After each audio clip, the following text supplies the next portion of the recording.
भगवान छड़ी लेकर उनकी रखवाली में है। अर्जुन की नींद खुली।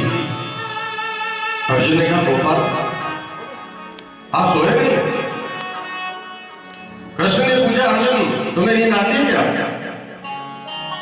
अर्जुन ने कहा अरे बोले जीवन की बागडोर जब आपके हाथ में सौंप दी तो हम तो सोएंगे, हमको क्या चिंता। लेकिन भगवान कहते हैं कि अर्जुन इस स्थान पर तुम्हें नहीं सोना चाहिए। भगवान पांचों पांडवों को लेकर दूसरे स्थान पर गए। द्रौपदी के 5 पुत्र वहीं सोते रहे। सोते हुए द्रौपदी के 5 पुत्रों को अश्वत्थामा ने 5 पांडव समझकर मार दिया। दुर्योधन का क्या प्रमाण है? कुछ प्रमाण है कि इन्होंने 5 पांडवों को मार दिया? अश्वत्थामा ने कहा मैं 5 के सिर लाया हूं काटकर। जैसे ही प्रकाश में सिर को देखा दुर्योधन ने कहा अरे मित्र ये तूने क्या किया? मैं 5 पांडवों को मारने के लिए भेजा था, तुमने तो द्रौपदी के 5 पुत्रों को मार दिया। हमारा वंश खत्म हो रहा था, एक पुत्र बचा था, वही मृत्यु को प्राप्त हो गया। अरे ये 5 द्रौपदी के बेटे बचे थे, इनको भी मार दिया। रोते रोते दुर्योधन जमीन पर गिर पड़ा, उसका प्राण हो गया। बहुत पसारा मत करो कर थोड़े की आस, और बहुत पसारा जिन किया वे भी गए निराश। जिनके 5 पुत्र मर जाए उस माता की परिस्थिति कैसी होगी आप विचार करके देखिए। द्रौपदी बार-बार रो रही है, विलाप कर रही है, गुरहे की भांति रोदन करती है कि क्या बिगाड़ा मेरे पुत्रों ने, अश्वत्थामा ने क्यों मार दिया? मेरे बच्चे सो रहे थे, सोते हुए के सिर काट दिए, क्यों? इस दृश्य को लाखों नर नारी देख रहे थे कि राम एक ऐसा कुत्सित कार्य किया है। अर्जुन ने द्रौपदी के जब रुदन को देखा, हाथ में धनुष बाण ले लिया, कहा कि देवी द्रौपदी तुम्हारे पुत्रों को मारने वाले अश्वत्थामा कहीं भी छुपा हो, मैं उसे जीवित नहीं छोड़ूंगा। गांडीव हाथ में लिया, उसको मारने के लिए दौड़े।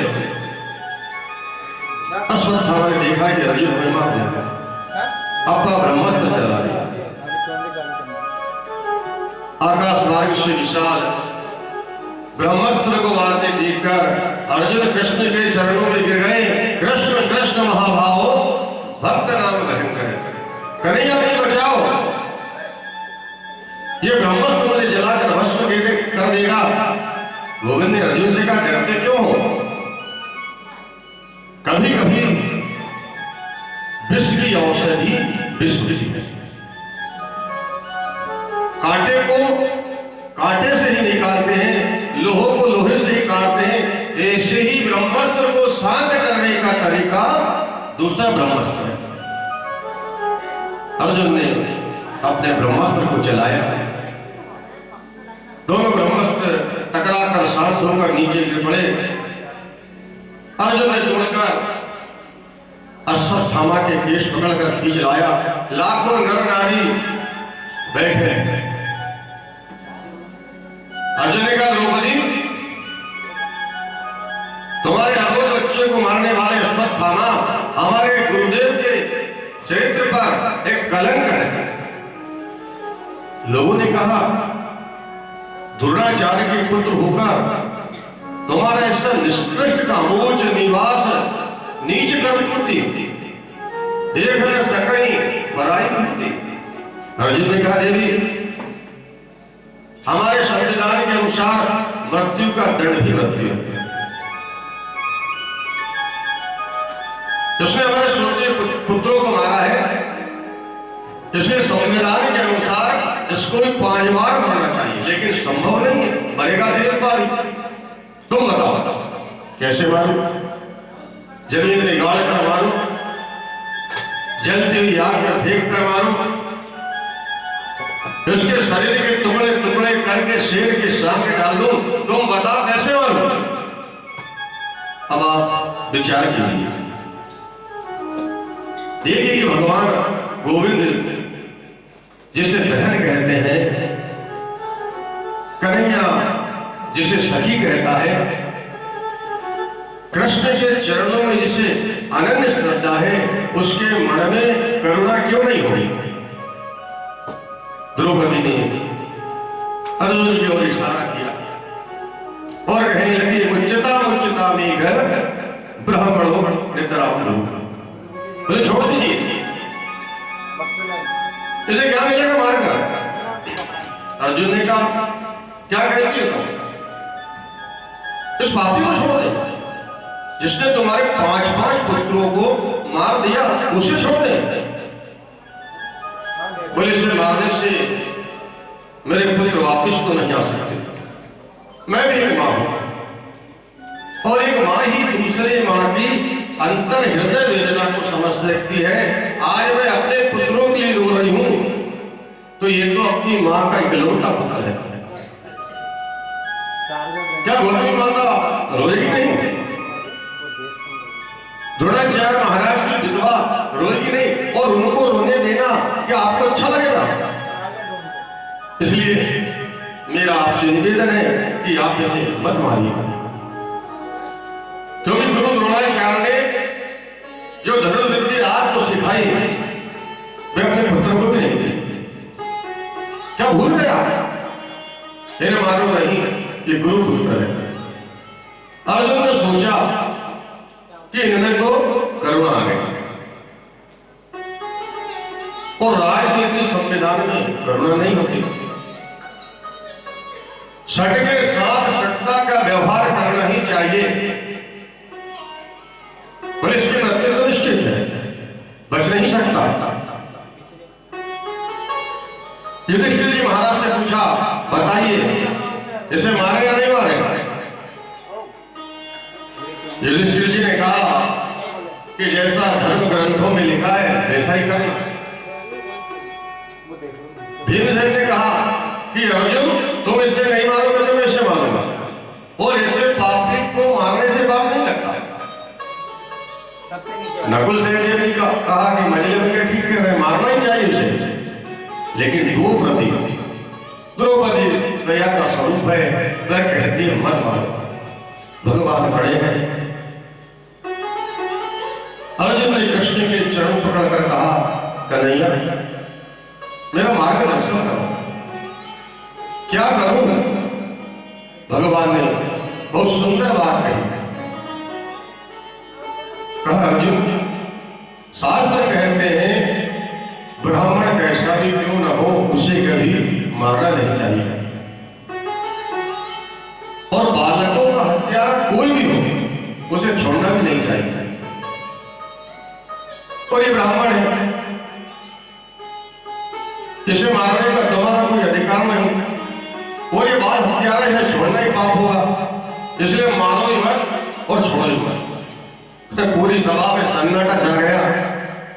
भीम ने कहा, बहुत अच्छा, आप जैसे न्यायाधीश 2-4 हो जाए तो सब धन्य हो जाएंगे।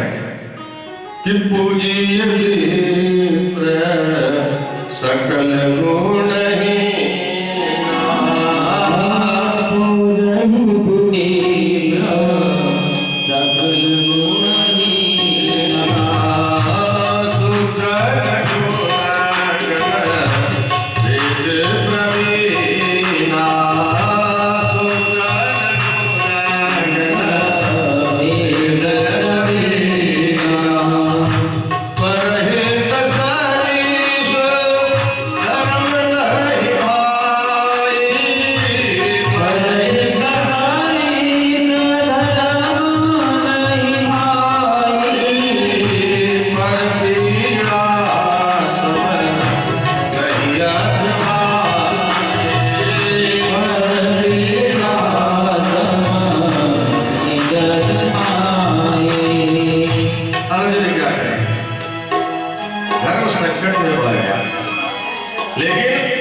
अश्वत्थामा की आधी दाढ़ी मोड़ दी, आधी मूछ मोड़ दी, आधे सिर के बाल काट दिए और सिर की मणि निकालकर धक्के देकर बाहर कर दिया। और अधम ब्राह्मण का यही वध होता है। इससे बड़ा वध और क्या हो सकता है? अब अश्वत्थामा को तो अर्जुन का शुक्रगुजार होना चाहिए कि काम तो मरने का किया, फिर भी अर्जुन ने मुझे मारा नहीं, केवल दंडित किया। परंतु अश्वत्थामा के मन में ईर्ष्या आ गया, और ईर्ष्या जो है मानव का सबसे बड़ा दुर्गुण है। ईर्ष्या का मतलब होता है कि एक आग मेरी भले ही फूट जाए, पड़ोसी की दोनों फूटना चाहिए, और अपना अनहित करना ही ईर्ष्यालु का लक्षण है। अश्वत्थामा ने कहा कि पांडवों को तो निर्वंश करके मारूंगा, इनके वंश में पानी देने वाला नहीं रहेगा। आश्रम में बैठा बैठा सोचने लगा, अब इनके वंश में कौन बचा है? अभिमन्यु मारा गया, 5 पुत्र थे, कल मैंने मार दिया। फिर सोचा मैं, अभिमन्यु की मृत्यु के समय मैंने सुना था कि अभिमन्यु की पत्नी गर्भवती है और उसे 9 महीने पूरे होने वाले हैं। मैं गर्भस्थ शिशु को ही मार देता हूं तो पांडव का वंश निर्वंश हो जाए। और बस मानव के मन में ईर्ष्या रूपी जब विष आ जाता है तो उसका चरित्र प्रदूषित हो जाता है। अपने आश्रम में बैठे बैठे अश्वत्थामा ने अभिमन्यु की विधवा पत्नी के गर्भस्थ शिशु को मारने के लिए ब्रह्मास्त्र चला दिया। ब्रह्मास्त्र को आते देखकर कृष्ण चरणों में लौट गई। पाहि पाहि महायोगेन देव देव जगत। हे गोविंद, मेरे प्राणों की रक्षा करो, ये ब्रह्मास्त्र मुझे जला दे, इसकी परवाह नहीं, लेकिन मेरे गर्भस्थ शिशु की कैसी भी रक्षा करो। और यदि ये बालक नष्ट हो गया तो पांडव के वंश में कोई पानी देने वाला भी नहीं बचेगा। भगवान ने कहा, ऐसा निकृष्ट चरित्र उस गुरु पुत्र का हो जाएगा, यह मैंने सोचा भी नहीं, ऐसा उसका अक्षत हो जाएगा। भगवान ने कहा, बेटी एक क्षण के लिए मात्र भाव लाओ अपने हृदय में। जैसे उत्तरा के मन में मात्र भाव आया, भगवान सूक्ष्म रूप से उत्तरा के गर्भ में प्रवेश कर गए, 4 भुजाएं धारण कर ली, गदा सुदर्शन को चक्र की तरह घुमाकर गर्भस्थ शिशु की रक्षा कर दी भगवान श्री कृष्ण ने। बोले गोपाल कृष्ण भगवान की।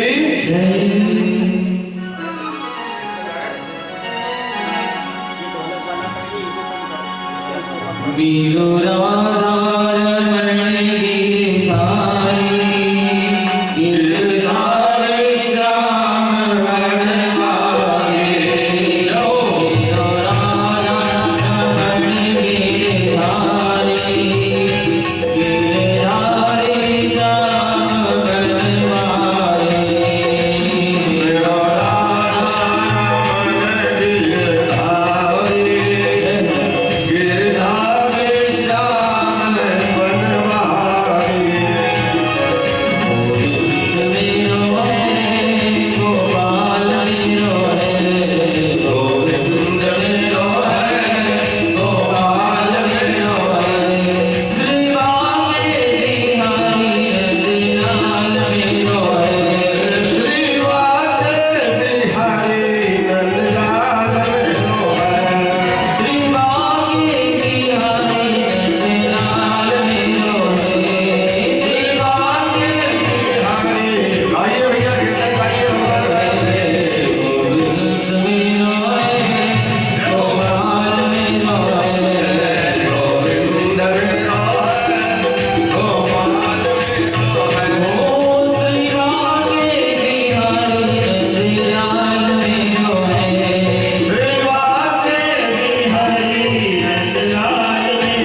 घर में जाकर उत्तरा के घर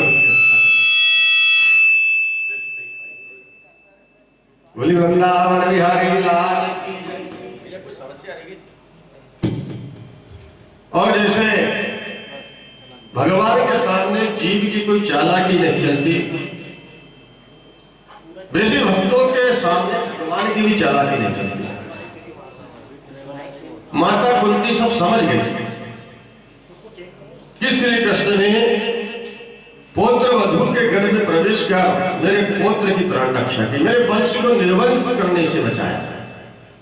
माता कुंती श्री कृष्ण के चरणों में गिर पड़ी, बार बार उदन करने लगी। श्री कृष्ण द्वारा का वासिन देव देव जगतपति कि हे गोपाल प्रणाम करती हूँ आपको, आप साक्षात जगदीश्वर हैं, जग के नियंता है, परात्पर अखिलेश्वर है, निर्गुण ब्रह्म सगुण रूप से यहाँ अवतरित होकर आया।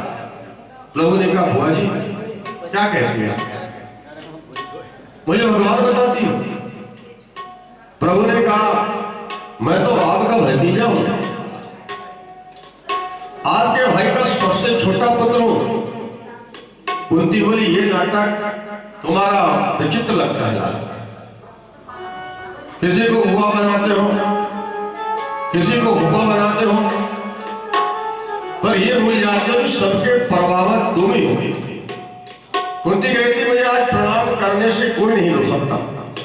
कन्हैया ने समस्त सभा जनों को संबोधित करते कहा कि सुना आपने, मैं भगवान हूं और मैं भगवान हूं, इसलिए आप कुछ भी मांग सकते हैं, जिसके मन में जो आकांक्षा हो वो मुझसे मांगे।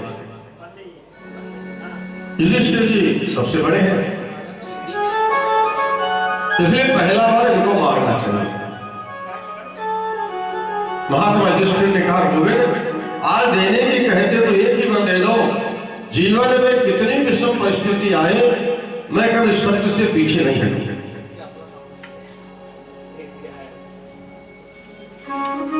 यही आशीर्वाद दे दो। देव ने कहा गोपाल हर परिस्थिति में आपकी याद बनी रहे, ये आशीर्वाद दे दो। अर्जुन ने कहा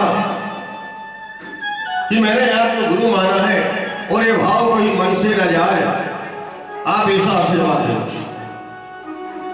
सुभद्रा कहती है मेरे को एक ही वर दे दो कन्हैया कि आपका चरण एक प्रकार का पिंजरा है और मेरा मन जो है वो राजहंस है, तो मेरा मन आज हंस आपके चरण रूपी पिंजरा में आज ही जाकर फंस जाए, क्योंकि प्राण निकलने के वक्त प्राण अवरुद्ध हो जाता है। फिर आपकी याद कहाँ रहती है? द्रौपदी ने कहा कि गोपाल मैंने आपको हमेशा से सखा और सखी का भाव रहा है, इस भाव को कभी हृदय से निकलने मेरे जीवन में सभी ने सब कुछ माना, लेकिन पांडव की माता कुंती शांत खड़ी है, गंभीर खड़ी है। गोविंद ने मुस्कुराकर कहा कि बुआ जी आपने कुछ नहीं मांगा, आप भी मांगो क्या चाहिए। कुंती माता बोली क्या मांगू भगवान, मांगते तो वो है जिनके पास कुछ होता है और इसको सर्वस्व पहले से मिला हुआ हो, वो क्या मांगे। कन्हैया बोले नहीं कुछ तो आपको मांगना ही है और आज मेरा देने का मन है। कुंती ने तुरंत अपनी साड़ी के पल्लू को आगे कर दिया और कहा गोपाल देना चाहते तो एक ही वर दे दो कि मेरे जीवन की विपत्ति पर विपत्ति आती है, एक विपत्ति दूर न हो और दूसरी विपत्ति आ जाए। विपदा संतुना शाश्वत्र तत्र तत्र जगत गुरु, दुख पर दुख मेरे जीवन में आए। भगवान ने कहा बुआ क्या मांग रही हो? अरे दुख भी कोई मांगने की चीज है। कुंती ने कहा गोपाल जिस दुख में तुम्हारी याद आती है वो दुख ही सबसे बड़ा सुख होता है। गोविंद आदेश में आ गए, बोले बुआ अब ये दुख मैं तुम्हें नहीं दे सकता, जीवन में दुख के सिवा तुमने पाया ही क्या है।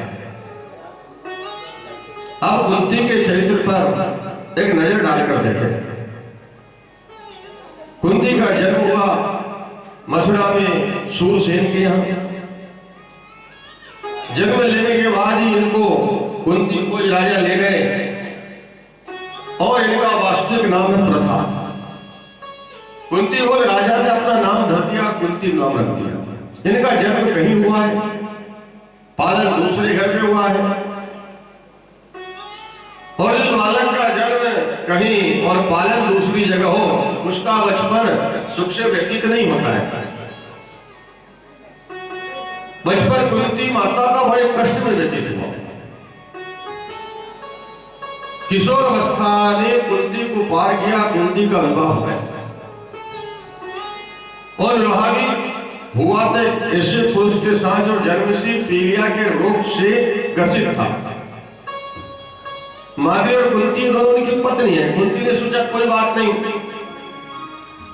मेरे लिए तो पति परमेश्वर है, पति मिला तो ऐसा मिला जो पीलिया का रोगी है, उस पति का भी सुख नहीं है, क्योंकि पति को ऐसा श्राप मिला हुआ था कि सहवास की कामना लेकर जब भी पत्नी के पास जाएंगे तुम्हारी मृत्यु हो जाएगी। बोले महात्मा दुर्वासा जी के कुछ मंत्र दिए हुए थे, जिनसे कुंती जिस देवता का आवाहन करती बुलाती तो प्रकट हो जाती। उन्हीं मंत्रों के असर से धर्मराज को आमंत्रित किया। धर्मराज की कृपा से युधिष्ठिर का प्रादुर्भाव हुआ। इंद्र की कृपा से अर्जुन, पवन देव की कृपा से भीम, और माद्री जो उनकी सौत है उसके लिए भी अश्वनी कुमारों को आमंत्रित किया। तो दो बेटे हुए, नकुल और सहदेव। कुंती की युवावस्था सुख से व्यतीत नहीं हुई। पति की असमय मृत्यु हो गई, क्योंकि पांडु राजा एक बार मन पर काबू नहीं कर सके, माद्री के पास गए, उनकी मृत्यु हो गई। अब माद्री ने कहा है मेरी जगह वजह से मेरे पति मरे हैं तो मैं इनके साथ सती हो जाऊंगी। विचार करिए, एक ऐसी विधवा नारी ऐसी विषम परिस्थिति में 5 पुत्रों को कैसे पाल सकती है, जिसके 5 पुत्रों को मारने के लिए गांधारी के 100 पुत्र 24 घंटे प्रयत्न करते हैं, योजना बनाते कैसे मारे। कभी जहर देकर, कभी पेड़ से गिराकर, कभी लाक्षा गृह में जलाकर, कभी कुंती की पुत्र वधू को भरी सभा में निवस्त्र करके अपमानित कराना चाहते, चौपड़ में हराना चाहते हैं। 12 वर्ष का वनवास और 1 वर्ष का ज्ञानवास। भगवान कहते हुआ तुमने जीवन में एक दिन भी सुख से व्यतीत किया हो मुझे याद नहीं, और आज तुम्हारे पुत्रों को सुख मिला है, विजय प्राप्त हुई है, युधिष्ठिर जी राजगद्दी पर बैठे हैं, और मैंने आज तुमसे कुछ मांगने को कहा तो आज भी तुमने मांगा तो झोली पसार कर दुख मांगा। कि सुख की माते शील पड़े जो हरि हृदय सी जाए, बलिहारी व दुख के जो पल पल नाम जपाए। माता कुंती कहते कि ऐसे सुख को लेकर क्या करें जो परमात्मा को भला दे,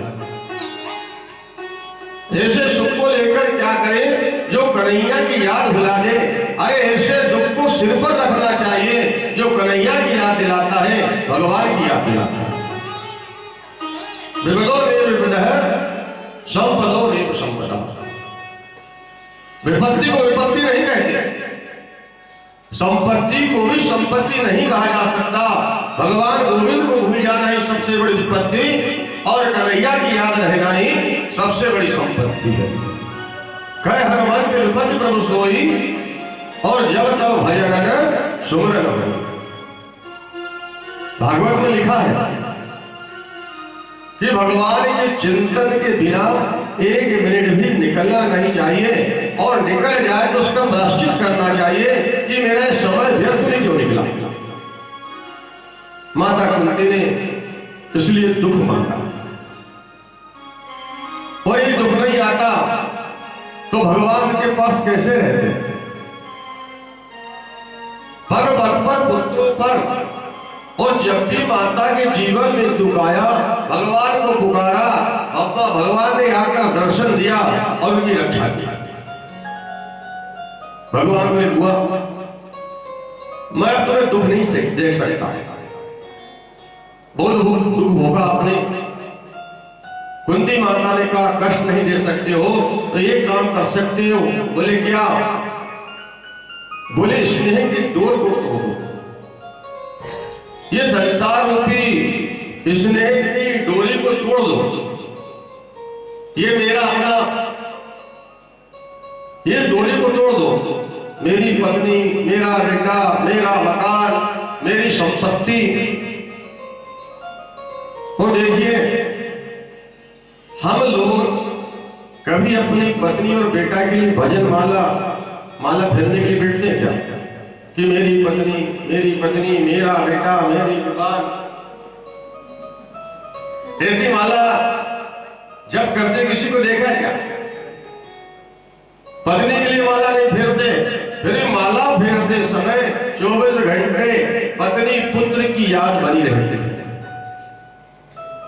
भगवान के लिए माला फेरने बैठते हैं, फिर नींद आती है। भगवान का नाम लेने के लिए बैठते हैं तो नींद आती है। इसका क्या मतलब है कि पत्नी बेटे संसार को अपना मानते हैं और भगवान को अपना नहीं मानते, इसलिए माला में नींद आती है। बोले भगवान कृष्ण भगवान की। आज रात्रि में युधिष्ठिर जी रो रहे थे, रुदन कर रहे थे। कन्हैया ने रात भर बैठकर युधिष्ठिर को समझाया, लेकिन उनकी समझ में नहीं आया। जो उपदेश गीता में श्री कृष्ण ने अर्जुन को दिया, वही उपदेश रात भर बैठकर उन्होंने युधिष्ठिर को दिया, लेकिन अर्जुन की समझ में आ गया, युधिष्ठिर जी की समझ में नहीं आया। ऐसा क्यों? क्योंकि अर्जुन के मन में शिष्य भाव था, कृष्ण को गुरु माना है,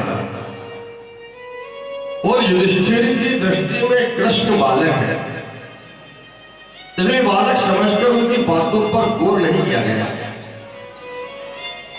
कहने का भाव ये कि बताने वाले के प्रति आदर भाव मन में जगे, ये प्रयास करना चाहिए। भगवान ने सोचा कि विष्णु पितामह के हृदय में प्रवेश करके उनके श्री मुख से उनको उपदेश कराओ, तो उनकी समझ में जल्दी रह जाएगा। सारे पांडवों को लेकर, द्रौपदी को साथ में लेकर विष्णु पितामह के पास भगवान आए। रोम रोम में जिनके बाण छिड़े हैं, सारा शरीर जो है बाणों से छिदा हुआ है, एक एक बूंद करके जिनके शरीर से सारा रक्त निकल चुका। जब विष्णु पितामह पांडवों के मध्य गोविंद को आते देखा, उनके नेत्रों से आंसू झड़ पड़े। मन ही मन गोविंद को प्रणाम किया, नेत्रों से आंसुओं की धारा बह चली। बोले मेरी मृत्यु को सुधारने के लिए कन्हैया का आगमन हुआ। बड़ा भाग्यवान हो मैं, बड़ा पुण्यात्मा हो मैं। कृष्ण ने पितामह को प्रणाम